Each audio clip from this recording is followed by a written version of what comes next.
Hi everyone! Welcome back to Mr. Warren G. Channel. Sa sandaling ito ay malapit ng hatulan ng kamatayan si Ace na may proteksyon ng Shichibukai at 3 Navy Admirals. Si Sengoku ang nagpahayag sa mundo na siya ay anak ng haring pirata na si Gold Roger na yumanig sa buong mundo. Naalala ni Garp ang panahon na ipinagkatiwala sa kanya ni Gold Roger si Ace para sa pagpapalaki ng biglang lumitaw ang mga barkong pirata at ang Whitebeard.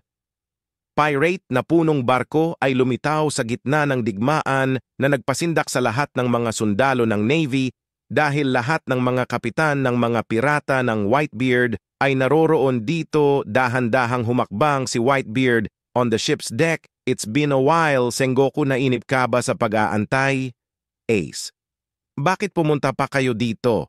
Whitebeard: pumunta kami dito para iligtas ka, Ace, dahil tayo ay isang pamilya. At ang pangalan mo, Ria, ay nagsimulang magsalita ng walang kabuluhan. Ano ang magagawa ng iyong mga hukbo? Si Whitebeard ay agad na ginagamit ang kanyang kapangyarihan upang lumikha ng mga shockwave na nagbasag ng hangin na lumilikha ng 2 malalaking alon ng tubig na kayang palubugin ang buong armada ng Navy. Si Aokiji ay tumalon at nag-freeze ang 2 tidal waves. At si Whitebeard ay naghagis ng suntok bilang ganti na naging sanhi ng kalahati ng mukha ni Aokiji ay nabasag at nahulog sa pagyeyelo sa buong dagat. At nagpatuloy pa na ang Whitebeard crew ay inagsimulang maglunsad ng kanilang mga pag-atake at kaya nagsimula ang labanan.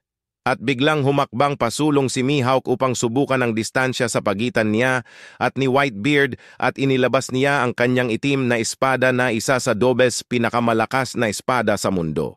At tinamaan si Whitebeard, ngunit si Kapitan Joshua ng 3 Dibisyon ay tumalon upang harangin ang pag-atake. Lumalabas na mayroon siyang isang brilyanteng katawan. Sa puntong ito ay nais din ni Admiral Kizaru na makipaglaban kay Whitebeard kaya ginamit niya ang kanyang ilaw para salakayin siya. Ngunit agad na humarang si Marco sa pag-atake dahil kinain niya ang mythical zone na devil fruit na hindi ito naging hadlang sa kanya. At nag-transform si Marco bilang isang phoenix at naglunsad ng isang direktang pag-atake sa mukha ni Kizaru. Ngunit ganun pa man ay hindi siya nabigo ng utusan niya ang kanyang napakalaking hukbo na salakayin